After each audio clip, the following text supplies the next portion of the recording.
Proclamamos hoy en la Iglesia esta palabra de Dios del capítulo 19 al comienzo de San Mateo, donde habla Jesucristo de la indisolubilidad del matrimonio y del gravísimo pecado que es el divorcio, no digamos el volverse a casar. Por eso me temo, lamentablemente no creo que me equivoque mucho, me temo que hoy quizá muchos sacerdotes, si tienen que salir a predicar, ya buscarán la manera de predicar sobre la primera lectura. ¿Hasta qué punto tenemos los sacerdotes, los que tenemos el oficio de pregoneros, como diría San Juan de Ávila, la valentía de decir al hombre y a la mujer de hoy, a los hombres de nuestro tiempo, lo que enseña la palabra de Dios como una buena noticia que les hace libres y les pone en camino de santidad y en camino de salvación? ¿Y cuántos sacerdotes no somos gravísimamente culpables por no predicar al pueblo de Dios cuando sale este evangelio y cuando no sale este evangelio? De iluminar las conciencias y las vidas de las ovejas, de las personas confiadas a nuestro cuidado sobre la verdad de la indisolubilidad del matrimonio. ¿Es lícito?, le preguntaron unos fariseos, para ponerlo a prueba, ¿es lícito un hombre repudiar a su mujer por cualquier motivo? Y él respondió, ¿no habéis leído que el Creador en el principio los creó hombre y mujer? Y dijo, por eso dejará el hombre a su padre y a su madre, y se unirá a su mujer, y serán los dos una sola carne, de modo que ya no son dos, sino una sola carne.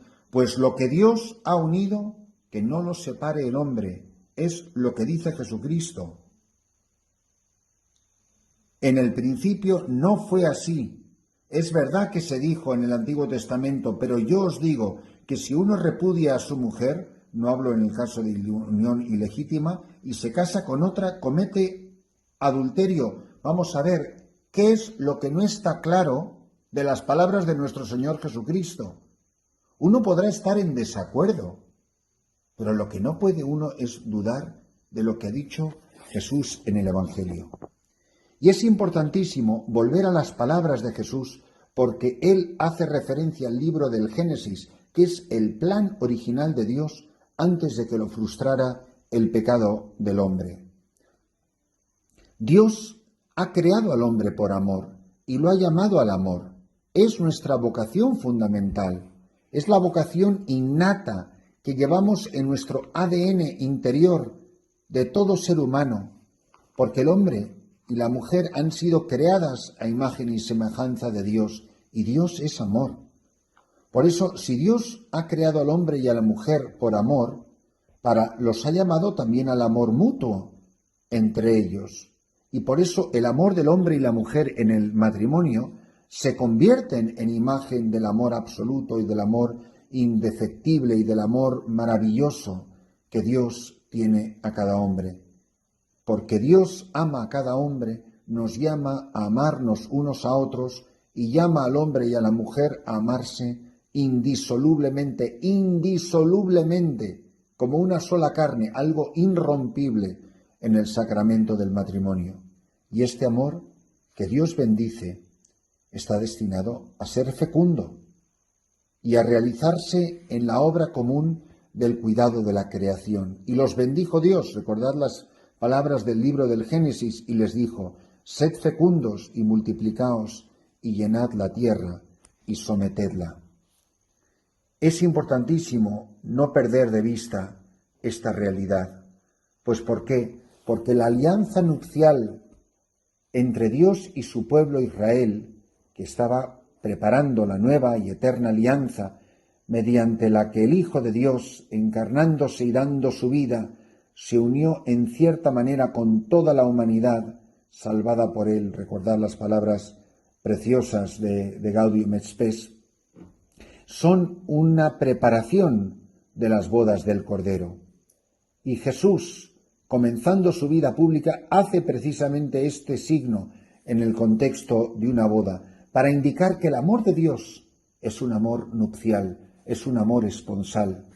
Y lo dirá San Pablo, os he querido desposar como una virgen casta con un solo marido que es Jesucristo. Si el amor de Cristo es infinito y es indisoluble. Es imposible que se separe la cabeza, que es Cristo, del cuerpo, que es la Iglesia, que Cristo es el esposo y la Iglesia es la esposa, y la esposa está representada, es decir, hecha presente en ti y en mí, en cada uno de nosotros. En esa ocasión, la Iglesia ve en las bodas de Canaán como si fuese el comienzo de las nupcias del Cordero, del banquete nupcial, del banquete escatológico, del banquete de la Nueva Jerusalén que ve San Juan, que baja del cielo adornada como una novia. Toda la historia de la salvación, es decir, toda la historia de la creación, es una historia nupcial, de un esposo que en el Antiguo Testamento está representando a Dios, pero que específicamente en el Nuevo Testamento es Jesucristo el Verbo encarnado, que se desposa con toda la humanidad. Y el amor del hombre y la mujer, porque es imagen del amor esponsal de Cristo, es sacramento del amor de Cristo a su Iglesia. Como Cristo amó a su Iglesia, maridos, amen a sus mujeres. Así nos debemos amar en el sacramento del matrimonio.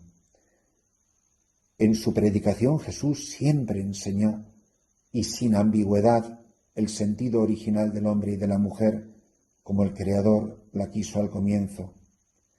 Incluso cuando se habla aquí en el Evangelio de hoy de la autorización dada por Moisés de repudiar a la propia mujer, era una concesión a la dureza del corazón, pero la unión matrimonial del hombre y la mujer es indisoluble. Dios mismo lo ha establecido. La Iglesia no puede separar algo que Dios ha unido, porque los sacramentos son actos de Cristo, no son actos de la Iglesia.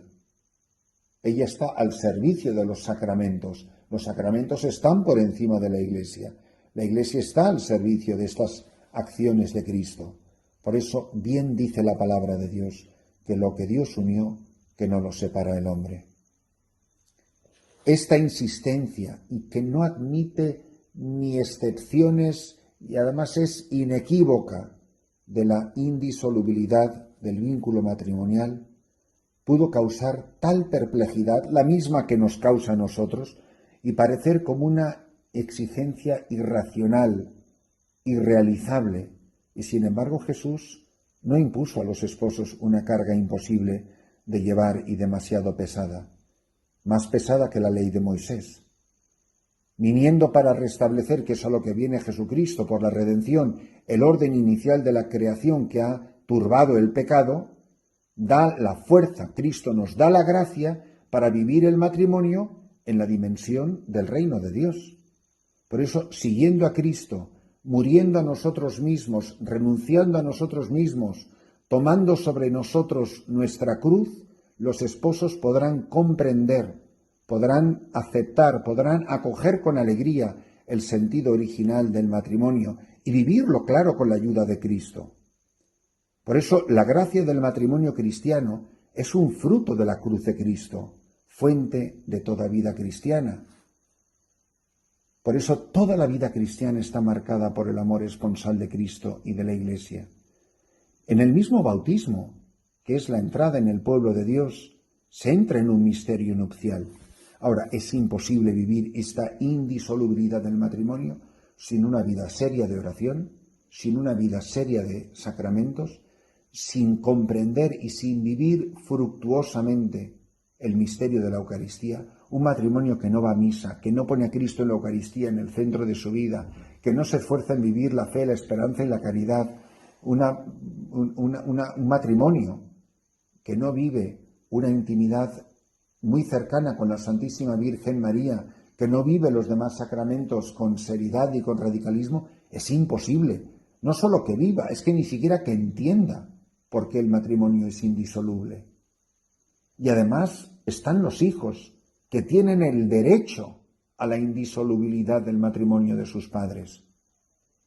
Por eso es importantísimo decirle a quien está fornicando, que quien está teniendo relaciones con una mujer sin estar casado por el sacramento del matrimonio, está cometiendo un pecado mortal, se está jugando la vida eterna y corre el peligro de irse al infierno. Y yo, sacerdote, no quiero que pese sobre mi conciencia la condenación de nadie. Y por eso quiero que todo el mundo sepa lo que enseña la Iglesia, porque es la verdad que nos hace libres, es la verdad que nos pone en camino de conversión y de santidad. Pero pobres de nosotros, pobres predicadores, pobres sacerdotes y obispos, pobres evangelizadores, si somos conscientes de que alguien está comulgando, que está teniendo relaciones sexuales con alguien con quien no está casado, pobre del predicador que permite que la oveja se extravíe y que caigamos al abismo. Daremos estrechísimas cuentas a Dios por nuestra cobardía, por nuestra falta de autenticidad. Nada hace más feliz a una persona que ponerla en camino de conversión. Y nada hace más infeliz a una persona que dejarla vivir en pecado mortal. Las relaciones sexuales fuera del sacramento del matrimonio, todas, sin excepción, son pecado mortal. Y en pecado mortal no se puede comulgar. No te acerques a comulgar si estás viviendo en pecado mortal. Arrepiéntete, confiésate, arregla tu situación, arregla tu vida, porque el tiempo se acaba y viene el esposo de quien tu matrimonio es un sacramento y es un signo. Cristo es un esposo desposado con su esposa la Iglesia en este banquete nupcial que se renueva todos los días, a cada instante, en la celebración de la Eucaristía, porque eso es la Eucaristía, el banquete de bodas, el sacrificio incruento de Cristo en la cruz, porque es en la cruz donde Cristo se ha desposado con su Iglesia, de donde han brotado de su costado y de su corazón los sacramentos. Pidamos a la Santísima Virgen María y a San José, que son la Sagrada Familia con Jesús, que intercedan por todas las parejas, por todos los matrimonios, los que sufren, los que tienen dificultades, los que no tienen ni idea de lo que es el sacramento del matrimonio, por la cantidad de matrimonios que se creían que lo podían destruir todo simplemente porque no se sienten a gusto o porque no es lo que se imaginaban o porque no son felices. Nadie tiene derecho a abandonar a su marido o a su mujer porque no es feliz. Nunca, jamás, en los Evangelios, nuestro Señor Jesucristo habla de la felicidad como un derecho. Todos a lo que tenemos obligación, no derecho, obligación es a amar. Amaos es un verbo en imperativo. No dice sed felices. La felicidad no es un derecho en el Evangelio. La felicidad es una consecuencia de nuestra fidelidad a Cristo, de nuestro amor a Él y a los hermanos. Quien ama entiende perfectamente lo que acabo de predicar. Quien cree no tiene la menor dificultad de entender la indisolubilidad del matrimonio. Pero pobres de nosotros los predicadores, si por ser cobardes o por querer recibir el aplauso del mundo, no le decimos a la gente la verdad. El matrimonio es indisoluble. Y vivir con una persona maritalmente, teniendo relaciones sexuales fuera del sacramento del matrimonio, es vivir en pecado mortal. Que el Señor nos conceda la gracia y la luz de vivir fielmente esta unión esponsal de Cristo por la Iglesia, porque Él la amó y se entregó por ella.